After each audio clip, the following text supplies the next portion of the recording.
In this lesson, you are going to understand time signatures. Using pages from my #1 bestseller book, The Best Music Theory Book for Beginners, that sold over 5,000 copies. My name is Dan Spencer. I'm your music mentor. The full playlist with over 100 music theory lessons is in the video description. I recommend watching them in order. And now, back to the lesson. What is a time signature? Well, it's two numbers stacked on top of each other that you're going to see before the notes in a piece of music, and this time signature is going to tell you how many counts or how many beats are in each measure. So, for example, a couple lessons ago, there were measures of 4 and measures of 3. Now, the time signature will show us if it's going to be measures of 4 or measures of 3 before we even need to look or guess or figure it out in the music. We can look at the time signature, and it's like a little key. It's like a little heads-up display if you're playing a video game that lets you know where you are.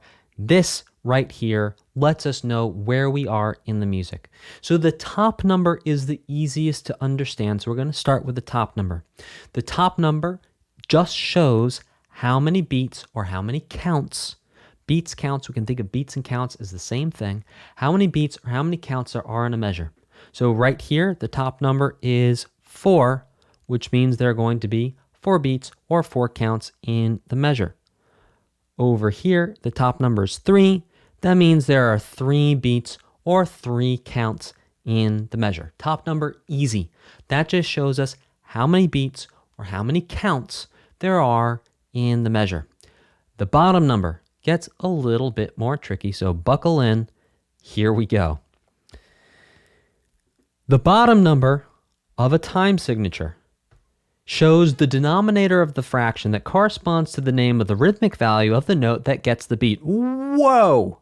Let's break that down. So the bottom number shows the denominator of the fraction that corresponds to the name of the rhythmic value of the note that gets the beat. Now, I know that's complicated, so we're going to break it down with a nice chart. How about that? Okay, so let's look at this time signature. The bottom number, that's going to be in the blue circle.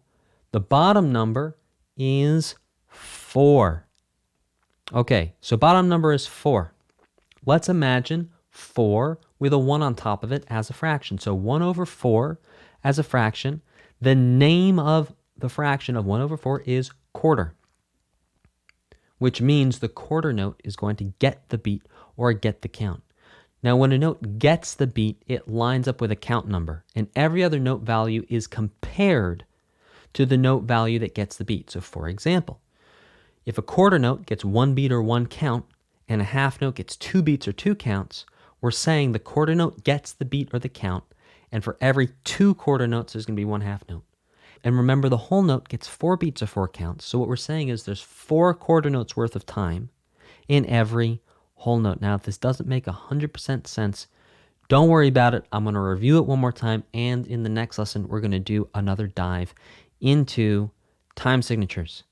Okay, the top number of a time signature is easy. That just shows us how many beats or how many counts per measure. The bottom number of the time signature is where things get tricky. So you're going to take the bottom number, you're going to put a 1 over it, you're going to turn it into a fraction. So the bottom number is 4. Put a 1 over it, turn it into a fraction. That's 1 over 4. 1/4, another way of saying 1/4 is a quarter. So the name of the fraction is a quarter, which means the quarter note is going to be what gets the count or what gets the beat. And when a note gets the beat, what we mean is one of those notes. So 1 quarter note. It gets the beat, which means 1 quarter note is equal to 1 count, whereas a half note is equal to 2 counts or 2 beats, and a whole note is equal to 4 counts or 4 beats, but we're saying the quarter note equals 1 beat or 1 count, and then we're going to figure out the half note and the whole note from there, because we're saying the quarter note is worth 1, half note is worth double that, whole note is worth quadruple that.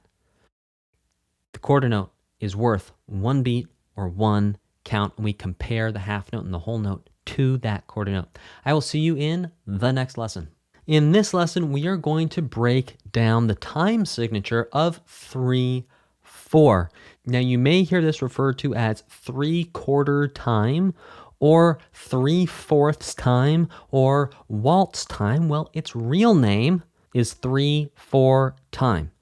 Calling it 3/4 time is technically incorrect because it's not a fraction. There's no line in the middle here to say that it's a fraction. Therefore, 3/4, not really. It's 3/4 time. Now let's break this down. So we have 3/4 at the beginning, which means there's going to be 3 beats or 3 counts in every measure. And that 4, we're going to take the 4, we put a 1 over it. What's the name of that fraction right there? 1 over 4, that equals quarter. And so that's going to be the quarter note gets the beat or count. And sure enough, we can see that in each measure, there's 1 quarter note for every single count. Quarter note gets the count. 1 quarter note is equal to 1 count or 1 beat. So you can see, sure enough, we have 4 measures of 3 counts each. The first measure does not have a bar line to the left of it, but it does have a time signature. At the end, we have our final bar line. Okay, let's break down the time signature of 4/4 one more time. Okay, so we look at 4/4. The top number means how many beats or how many counts are on the measure. That's easy. The bottom number is a 4. So we take the 4. We're going to put a 1 over it, turn it into a fraction.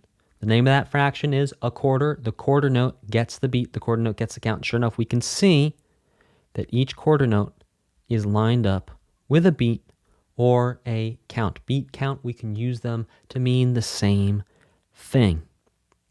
So you can see, sure enough, in our first measure, there is no bar line here at the beginning, but there is a time signature. If you were wondering why there's no bar line at the beginning, it's because, well, we need somewhere to put the time signature. We can see that we have 4 measures here, and in each of these 4 measures, there are 4 beats or 4 counts. Great. That lines up with our top number of the time signature.